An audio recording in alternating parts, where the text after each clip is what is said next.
Muito bem. Continuando, se nós que estamos há 2000 anos e pouco de quando Jesus é, pregou a palavra do seu Pai, pregou o Novo Testamento, se às vezes nem aqueles discípulos que andavam com ele tinham tanta fé, nós podemos dizer, mas que dirá nós que não conhecemos o Cristo, nós não andamos com ele como eles andaram? Vou fazer um pequeno exemplo na palavra de Deus. Aqui em Mateus 14, versículo 26, versículo 25. Mas na quarta vigília da noite, dirigiu-se Jesus para eles, caminhando por cima do mar. E os discípulos, vendo-o caminhar sobre o mar, assustaram-se, dizendo: é um fantasma! Gritaram com medo. Jesus, porém, lhes falou logo, dizendo: tende bom ânimo, sou eu, não temais. E respondeu-lhe Pedro e disse: Senhor, se és tu, manda-me ir ter contigo por cima das águas. E ele disse: vem. E Pedro, descendo do barco, andou sobre as águas para ir ter com Jesus. Mas, sentindo forte vento, teve medo e começou a ir para o fundo. Clamou, dizendo: Senhor, salva-me! E logo Jesus estendeu-lhe a mão, segurou-o e disse: homem de pouca fé, por que duvidaste? Então, nós às vezes, Pedro tinha fé porque também estava lá com o mestre, né? Então ele viu vários sinais que Jesus operou diante dele, dos outros apóstolos. E agora ele via Jesus andando sobre as águas. Não, assim, acho que a névoa não deixava ver direito o rosto de Jesus. Então ele falou assim: olha, se realmente és tu, manda-me ter contigo andando também sobre as águas como você. E Jesus falou: venha. E ele desceu do barco e começou a andar sobre as águas também como Jesus. Mas devido ao forte vento que estava fazendo, ele ficou com medo. E nessa dúvida entrou o espírito de dúvida. E ele começou a afundar e pediu socorro para Jesus. E Jesus falou assim: homem de pouca fé. Então, se eles mesmos, né, que andavam com Jesus, tiveram esse problema, Tomé, por exemplo, Tomé duvidou que Jesus tinha sido crucificado. Jesus teve que mostrar os buracos na mão dele. Então, fé é uma coisa que é dom, que vem de Deus, mas também pertence a você. Se você não consegue desenvolver o dom da fé, não tem jeito. Então, para crer, precisa se ouvir e depois fazer uma proposta. Mas que nem Pedro, olha, se é realmente tu, Jesus, também quero andar sobre as águas. E Deus é assim, anda, pode vir, eu garanto. Mas a fé do camarada vacilou. Então, é necessário ter fé. E sem falar daquele endemoniado, surdo, mudo, que os apóstolos não conseguiram expulsar os demônios, que foi obrigado Jesus a orar e os demônios assim foram expulsos por causa de Jesus, porque os apóstolos não conseguiram. E Jesus chamou eles de homens que não tinham fé nenhuma. Mas Jesus explicou: essa casta precisa de muito jejum e oração. Então, é necessário que a fé opere em nós. Para que a fé comece a crescer dentro de nós, para que essa fé ela venha a se desenvolver, é preciso fazer pequenas propostas diante de Deus. Proposta, falar: Deus, me atenda nesse negócio. Eu quero ver um sinal da sua parte. Senhor, ajuda-me a aumentar a minha fé. Então faz um teste, uma prova com Deus. Aí você vai ver acontecer. Quando acontecer a primeira vez, a tua fé já está aumentando, já está crescendo, já está numa crescente. Só que às vezes Deus opera milagres tão grandiosos na vida da gente que com o passar do tempo a gente esquece. Aí quando existe uma outra necessidade, nós nem oramos a Deus, porque não cremos que vamos receber. Exemplo. Israel passou pelo Mar Vermelho. As águas se abriram, eles passaram os pés a seco. Um milagre grandioso que não era para ser esquecido. Eu mesmo não esqueceria jamais. E eles passaram a seco e o exército de Faraó morreu embaixo das águas. Aí dançaram, fizeram festa, aí continuaram a caminhada. Aí no primeiro problema que encontraram pela frente, já blasfemaram contra Moisés e automaticamente contra Deus. Isto é coisa do ser humano. Que não deveria, porque os verdadeiros escolhidos têm a fé e não amam as suas próprias vidas. Ou seja, eu não tenho amor pela minha vida porque eu quero Jesus. Porque eu defendo Jesus, eu quero estar na mão de Deus.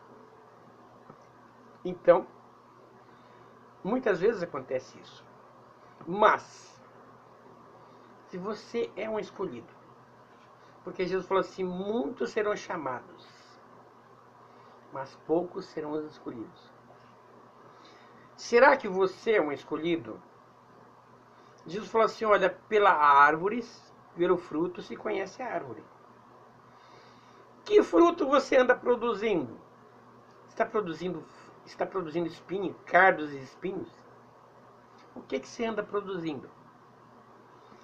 Porque até você não conhecer Jesus, você ter praticado muita coisa que é ruim, tudo bem. A partir do momento que você aceitou a Jesus, está escrito no livro da vida, ou seja, faz parte do testamento, faz parte da herança. E você não se converteu, ou seja, você continua com as velhas atitudes de mentir, de fazer coisas que você fazia antigamente. Ah, eu fumo, continua fumando. Eu bebo, continua. Ah, adultera, continua adulterando. Precisa, primeiramente, haver uma transformação. Ou seja, para o crente fiel, as promessas acontecem. Agora, Deus sabe aqueles que servem ou não servem a Deus. Agora, a diferença daqueles que servem ou não servem a Deus é justamente a fé.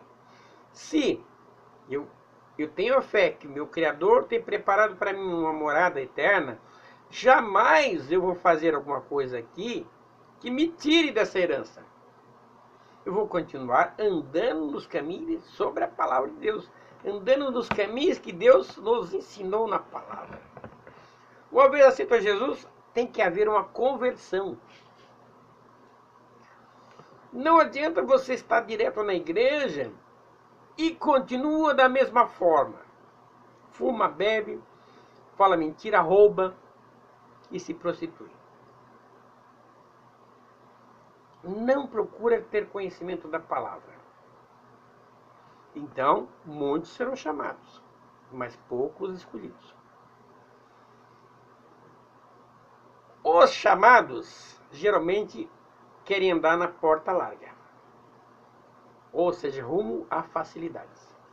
Então é como aquele povo que saiu lá do Egito para o Mar Vermelho, depois para o deserto. Deus colocou justamente eles no deserto porque sabia que muitos deles eram chamados. Muitos. Chamados à promessa, à terra prometida. Mas dali só os poucos foram escolhidos. Blasfemaram. Se prostituíram com imagens. Uma história naquele deserto que Deus provou-lhes todos no deserto. Mas, no entanto, eles não foram aprovados. Então, foram muitos aqueles chamados, foram chamados muitos.